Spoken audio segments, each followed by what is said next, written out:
आज नासिक जिला परिषद में कुंभ मेला आयुक्त शेखर सिंह आईएएस की उपस्थिति में एक महत्वपूर्ण बैठक आयोजित की गई। इस बैठक में आरटीओ अधिकारी, पुलिस प्रशासन के अधिकारी, travels agent, rickshaw union, taxi union के पदाधिकारी मौजूद रहे।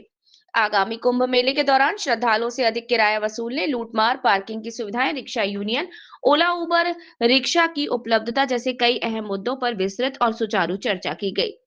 इस अवसर पर इंदानी ट्रेवल्स के मालिक राजू सेठ, इंदानी कैलाश ताते, बेनीवाल ट्रेवल्स के मालिक दिलीप सिंह बेनीवाल, अजीम जी सैयद और समाधान अहिरे उपस्थित थे।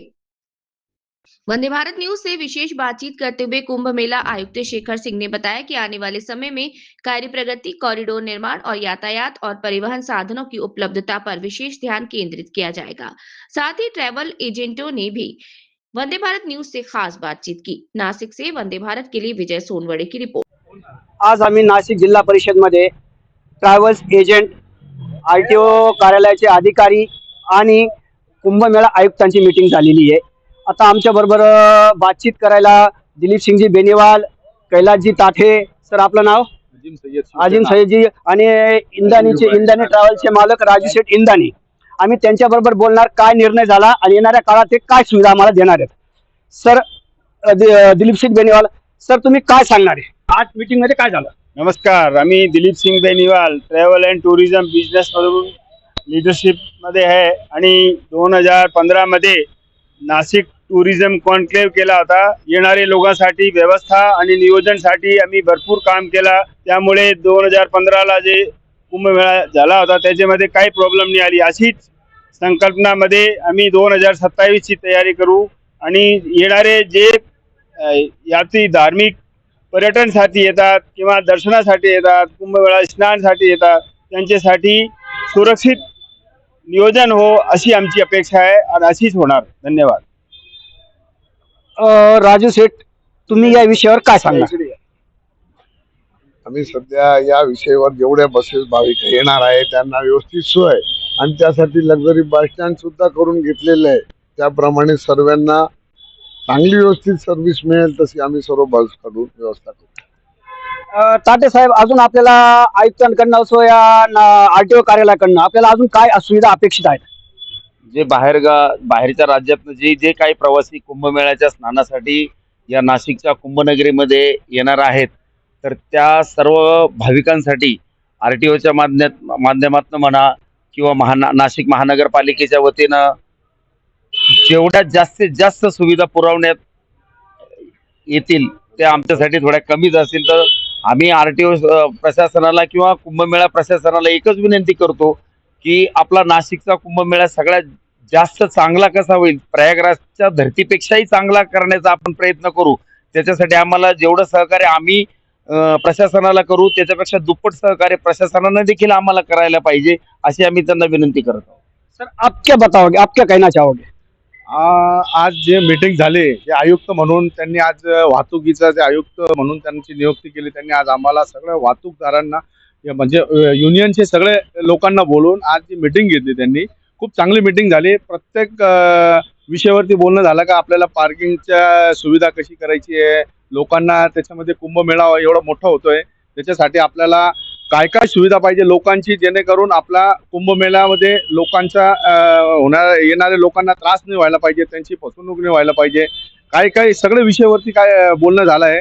आणि आयुक्त साहेबांनी खूप चांगलं आपल्याला मार्गदर्शन केलेलं आहे आणि त्यांनी आपल्याला सांगितलं आहे का आता आपण 2 महिन्यांना प्रत्येक 2 महिन्यांनी आपण एक मीटिंग घेऊ आणि एक त्यांना सांगितलं का जे वाहतूकदार आहे त्या वाहतूकदारांसाठी तुम्ही पण एक त्यांच्यापर्यंत तुम्ही पण त्यांना सूचना द्या, तुम्ही त्यांचा एक मेळावा लावा, त्यांना जे म्हणजे सेवा देणारा जो वाहतूकदार आहे त्या वाहतूकदारापर्यंत पण ते मेसेज जायला पाहिजे, त्यांना पण बोलून तुम्ही एक मेळावा घ्या। तर त्यांनी सूचना दिली अधिकाऱ्यांना।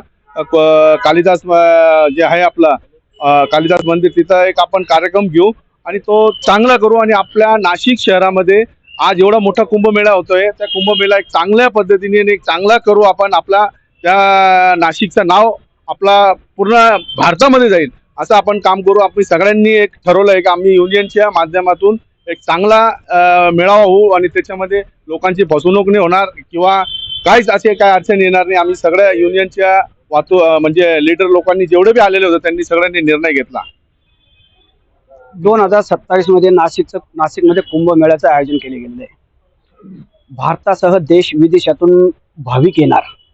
भाविकांना सुविधेमध्ये कुठं कमी पडली, मागचा कुंभमेळ्याचा जो अनुभव आहे तो लक्षात घेता या टायमाला त्या चुका व्हायला नको. त्या ज्या चुका झाल्यात त्याच्यावर कसं पांघरून घालणार? ज्या चुका झाल्या त्याच्यावर पांघरून नाही घालणार आम्ही. ज्या चुका झाल्या त्याच्यापासून आम्ही शिकून 2027चा कुंभमेळा आम्ही यशस्वी करणार. तुम्हाला माहिती असेल, कोरोनामध्ये महाराष्ट्राचा 1 नंबर लागला होता. महाराष्ट्रातल्या जनतेने कोरोनामध्ये जे UP बिहारचे किंवा अन्य राज्यातले लोक आहे ते जे पायी जात होते त्यांना जेवण वगैरे, त्यांना निवारा, ह्या सर्व गोष्टी म्हणजे प्रेम दाखवलं त्याच्यापेक्षाही 10 पट प्रेम आम्ही येणाऱ्या आमच्या कुंभमेळ्याचे जे भाविक आहे त्यांना दाखवू आणि त्यांना एकदम सुरक्षित आणि व्यवस्थित वाटेल असंच कुंभमेळ्याचं आम्ही 100% नियोजन करू. प्रशासन पूर्ण आमचं बरोबर आहे. प्रशासन ऍक्शन मोडवर आहे आणि आम्ही सर्व संघटना प्रशासनाबरोबर 24 तास उभे आहे आणि आम्ही संघटना म्हणून एक हिस्ट्री करून दाखवू का कुंभमेळा असा पण होऊ शकतो. बस एवढं सांगणार मी. सर तुम्ही काय सांगणार? सर, आम्ही आहोत प्रवासी वाहतूकदार संघटनेतर्फे. तर मागच्या कुंभमेळ्यामध्ये लोकांची खूप मोठी गैरसोय झाली ज्या प्रमाणामध्ये की आम्हाला परमिशन दिली गेली नव्हती. आता शेखर सिंग साहेबांनी आम्हाला इथे बोलवून पहिल्यांदा असा आम्हाला आज अधिकारी आला की ज्या अधिकाऱ्यांनी आम्हा सगळ्या संघटनांना एकत्र घेऊन हा विचार आमच्या पुढे ठेवला. आमच्या पुढचे जे सजेशन आमच्याकडनं सजेशन त्यांनी घेतले, त्यांचा निर्णय आमच्यावर लादला नाही. आमच्या सगळ्या सजेशनचा विचार करून ते आता परत आमची मीटिंग आयोजित करून की तुम्ही काय करू शकता व्यवस्थित सेवा देण्यासाठी योग्य दरात. कुणी तिथे लुबाडला गेला नाही पाहिजे, कोणाचे काही प्रॉब्लेम झाले नाही पाहिजे. तर ह्या दृष्टीने आमच्या नाशिक जिल्हा प्रवासी वाहतूकदार संघटनेच्या वतीने आम्ही साहेबांमुळे किंवा सेवा द्यावी ह्याच्या दृष्टीने आपलं नाशिकचं नाव खराब होऊ नये या दृष्टीने आम्ही सगळ्यांना खूप चांगली सेवा देण्याचा प्रयत्न करणार. सर आप क्या बताओ? बस हमारे सर ने जो बताया हम थैंक यू. वंदे भारत, नासिक से वंदे भारत के लिए विजय सोनोने की रिपोर्ट.